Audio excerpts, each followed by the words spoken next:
नमस्कार, मैं doctor PC आचार्य, सह आचार्य हिंदी विभाग, डॉक्टर बी.आर. अम्बेडकर राजकीय महाविद्यालय श्री गंगानगर से आपसे मुखातिब हूँ। आप सबको सुखद स्वास्थ्य की और समुज्ज्वल भविष्य की शुभकामनाएं। खूब सजग रहें, स्वस्थ रहें और सतर्क रहें। हम पिछले व्याख्यानों में बात करते आ रहे थे मध्ययुगीन काव्य की, और मध्ययुगीन काव्य परंपरा में प्रेम गाथा काव्यों की चर्चा हम पिछले व्याख्यानों में करते आ रहे हैं। आज हमारे व्याख्यान का केंद्र रहेगा जायसी और उनका पद्मावत। प्रेम गाथा काव्य परंपरा में, या यूँ कहें कि प्रेमाख्यानक ग्रंथों की परंपरा में जिन ग्रंथों का अभी तक विवेचन किया गया है, उन सब में कुछ सामान्य विशेषताएं हैं, किंतु पद्मावत की टक्कर का महाकाव्य इस परंपरा में नहीं मिलता है। यह एक प्रेम गाथा है, किंतु इसके साथ ही साथ इसमें कोई संदेह नहीं है कि पद्मावत में अपने ढंग का एक जीवन दर्शन है जिसकी ओर से आंखें नहीं फेरी जा सकती। डॉक्टर माता प्रसाद गुप्त ने लिखा है कि आचार्य शुक्ल ने उसे प्रेम गाथा माना है। यह कथन इसके पूर्वार्ध तक तो ठीक है, किंतु उत्तरार्ध के संबंध में इसको स्वीकार नहीं किया जा सकता है।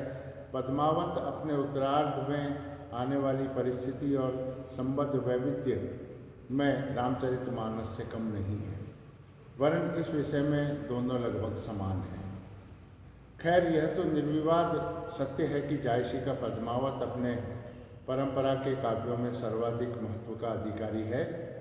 इस काव्य के अध्ययन के उपरांत जो धारणा बनती है वह यही है कि कवि का मानस प्रेम और अध्यात्म की गहराइयों में डूबता उतराता एक रोचक और मनहरण कथा की प्रस्तुति करता है। राजा रत्नसेन और रानी पद्मावती के प्रेम संबंध को जिस मार्मिकता के साथ चित्रित किया गया है, वह मार्मिकता और गंभीरता दूसरे काव्यों में नहीं मिलती है। आचार्य शुक्ल ने प्रेम पक्ष का मूल्यांकन करते समय नागमती के विरह वर्णन की विशेष प्रशंसा की और कहा कि नागमती का विरह हिंदी साहित्य की अद्वितीय वस्तु है।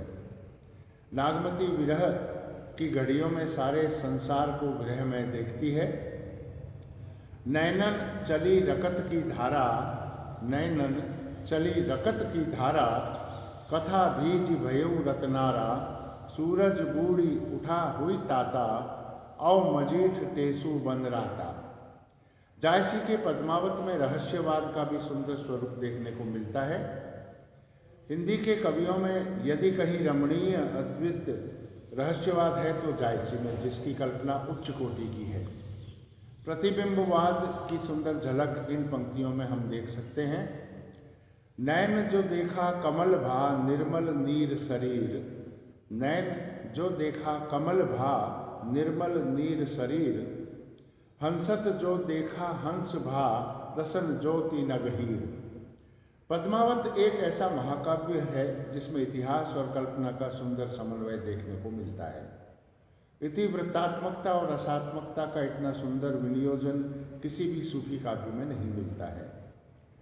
इस ग्रंथ में सूफी सिद्धांतों को तो देखा जा सकता है, साथ ही साथ नाथपंथियों की प्रभावात्मक शब्दावली भी हम देख सकते हैं। इस काव्य की रचना मसनवी शैली में हुई है। आरंभ में ईश्वर, गुरु, रसूल और शाहे वक्त की वंदना की गई है।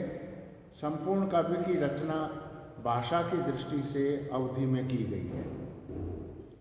दोहे और चौपाई को इसकी शैली के रूप में देखा जा सकता है।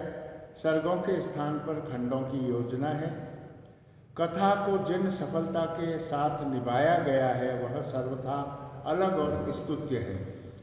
पद्मावत पर यह विस्तृत चर्चा अगले व्याख्यान में भी जारी रहेगी, जहां हम पद्मावत के प्रकृति वर्णन को केंद्र में रखेंगे। तब तक के लिए बहुत बहुत शुभकामनाएं। धन्यवाद। जय हिंद, जय भारत।